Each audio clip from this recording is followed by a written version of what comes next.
palasyo man ang iyong tahanan, makamit mo man ang lahat ng bagay sa sanlibutan. Buong buhay mo ay walang kabuluhan, hanggang di mo nababatid ang palad ng Diyos Ama, ay di mo makakamtan ang walang hanggang pag-ibig niya. Hanggang di mo nababatid ang daan tungo sa langit, di mo makakamtan ang kanyang pag-ibig.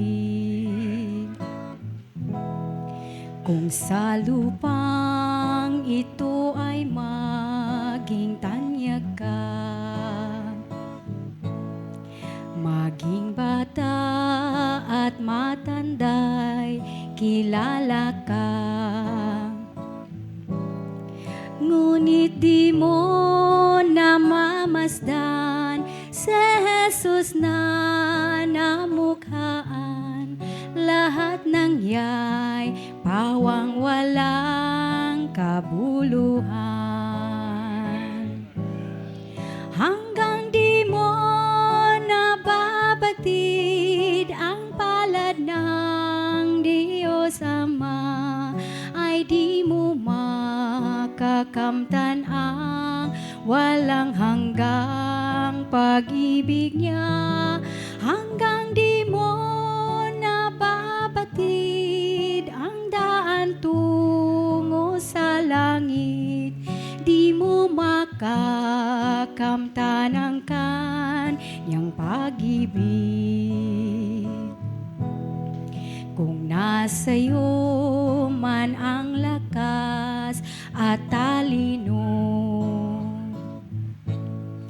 humanga man sa iyo ang buong mundo, kulang naman sa pagbasa ng banal na kasulatan, wala pa ring halaga ang karunungan. Hanggang di mo nababatid ang palad ng Diyos Ama, ay di mo makakamtan ang walang hanggang pag-ibig niya.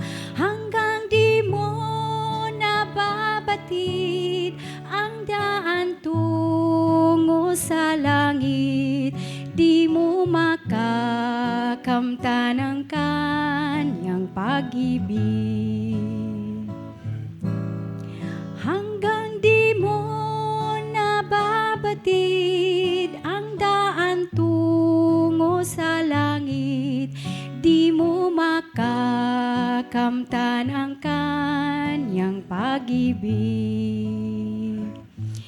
Di mo makakamtan